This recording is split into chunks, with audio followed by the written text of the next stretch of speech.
I've coined a new term for the way I homeschool with my children. I think it's new at least, and I'm going to refer to it as freestyle homeschooling.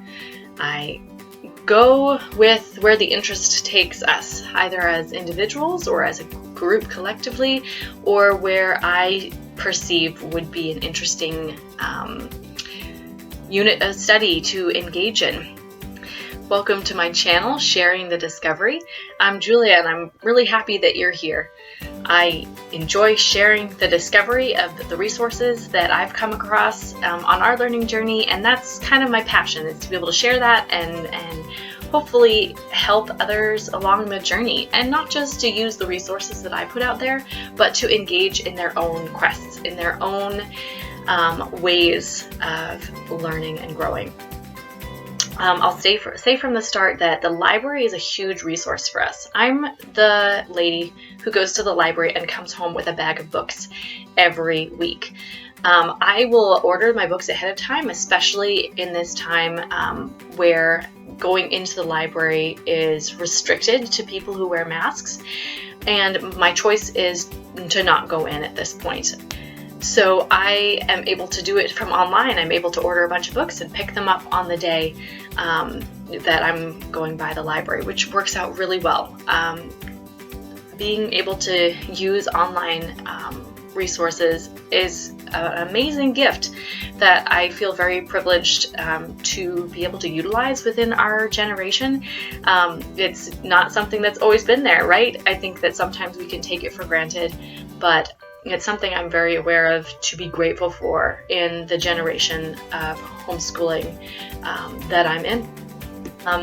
So I'm going to be covering some of the books we've been reading about the topic of money that we've been learning about. We've been learning about coins and dollar bills and value and earning and spending and saving.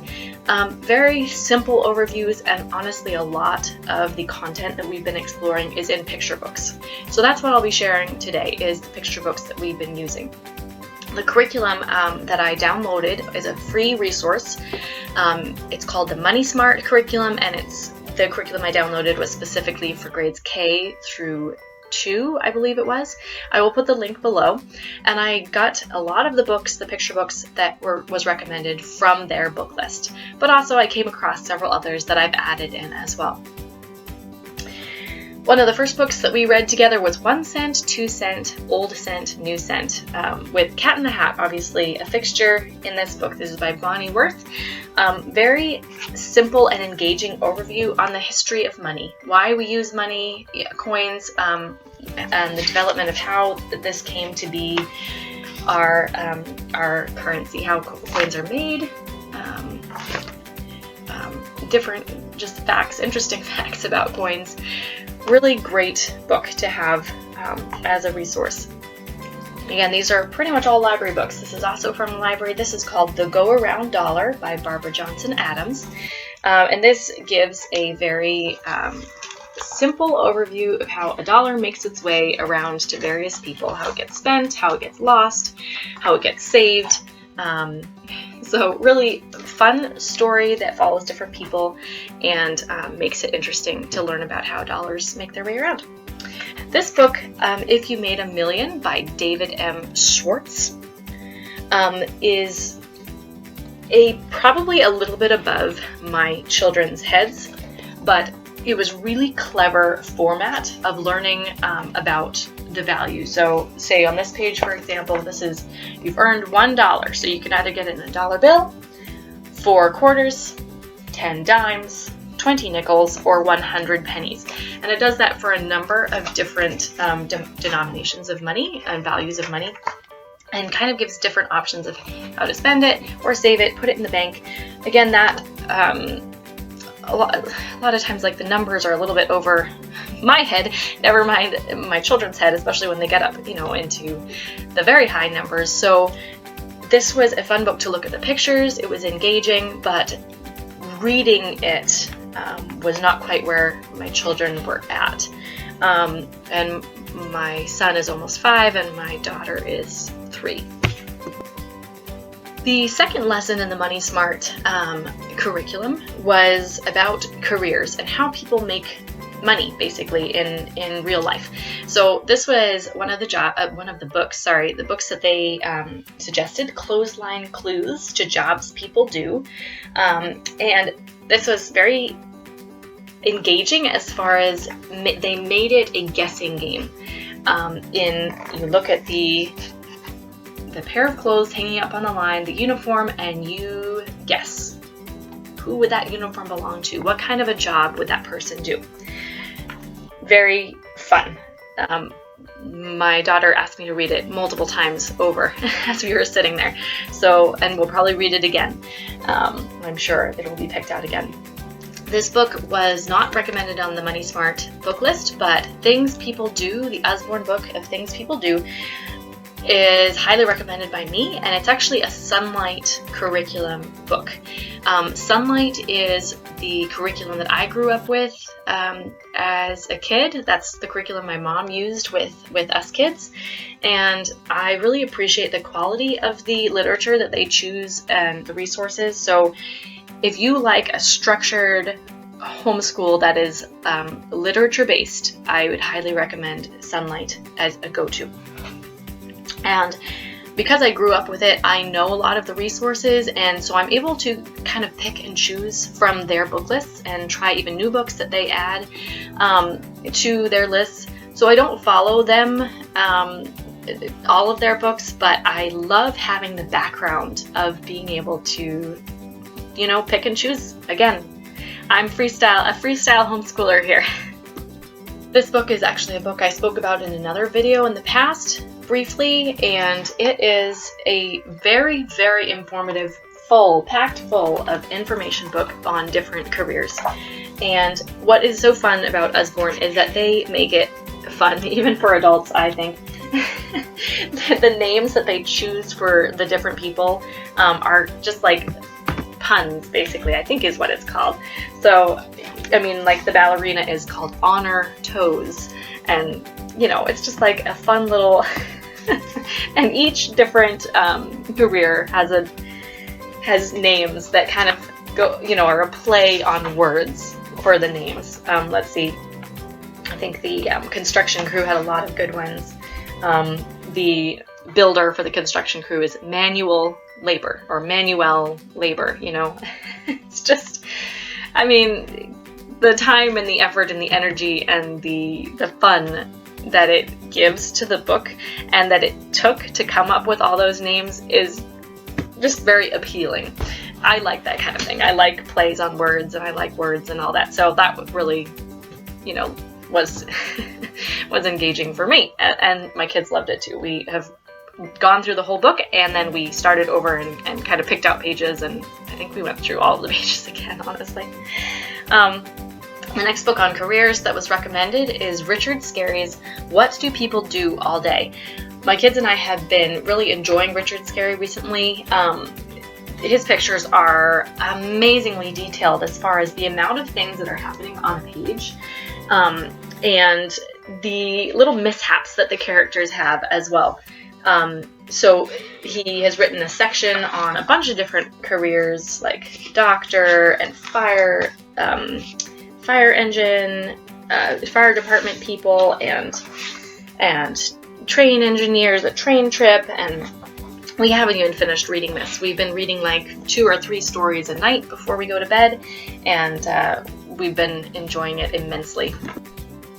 For our read aloud, we read a chapter book together every morning at breakfast. We read a couple chapters in the book, and it was fun to be able to pick a book that tied in with what we were learning about money and earning money. The Toothpaste Millionaire. This is a Sonlight book. I was able to pull it from the resources that my mom passed on to me. And the kids have been actually really enjoying it. I say actually, but they've been really enjoying it. It's a good book about how a little boy has an idea to make toothpaste for a lot cheaper than the store is selling it for, and so he creates a business out of it and eventually becomes a millionaire from making toothpaste. So it tells the story. It's from a kid's perspective, and if my kids have anything to say about it, it's really engaging.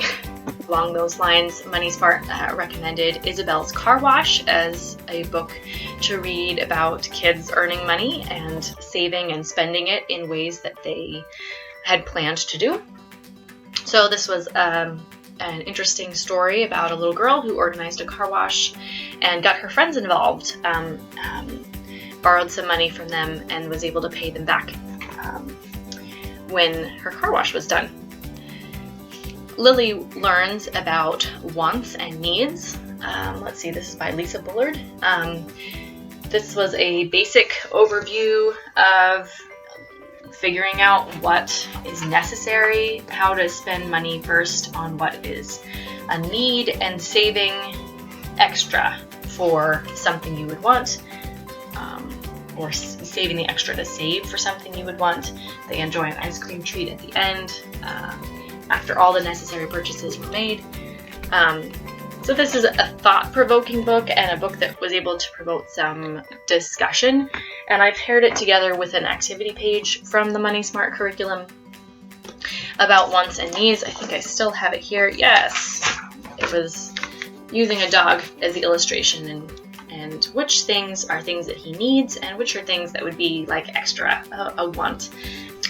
Benny's Pennies is another book that we read, which is about how a little boy had pennies, 5 pennies, and what did he buy with those pennies, and the way he chooses to use them in relation to the people that he loves in his life is really a very sweet, very, very sweet story. This was a story that was requested to be read again, and so I've read this 2 times already, just this morning actually, and I am sure that it will probably come up again as a request.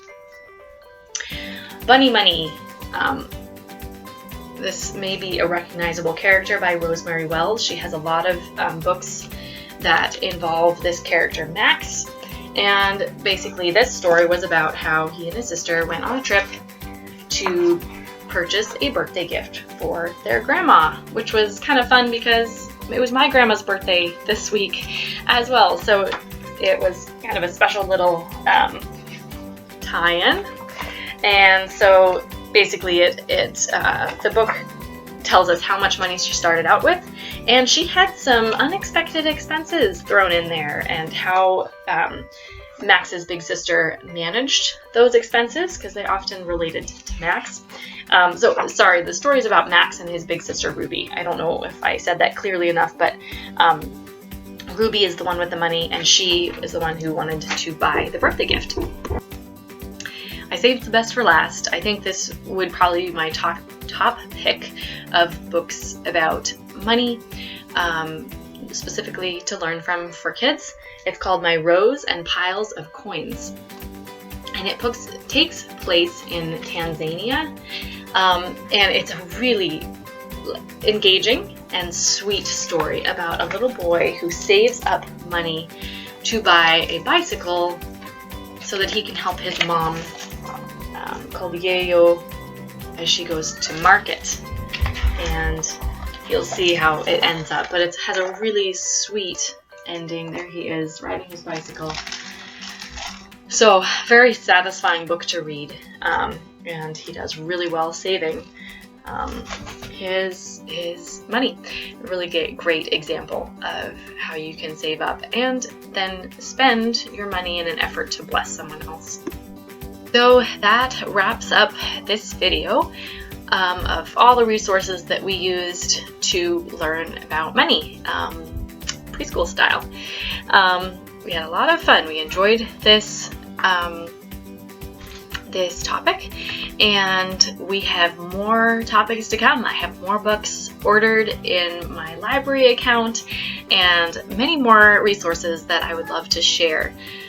If you're interested in more about my style of homeschooling that I would call freestyle, please check back at my other videos. I am looking to reach other homeschooling parents, or parents who are considering homeschooling, or parents who want additional resources, who maybe send their kids to public school but want additional resources to be able to learn alongside their kids at home. So if you know someone like that in that season of life, please share my video. And as always, thanks for watching.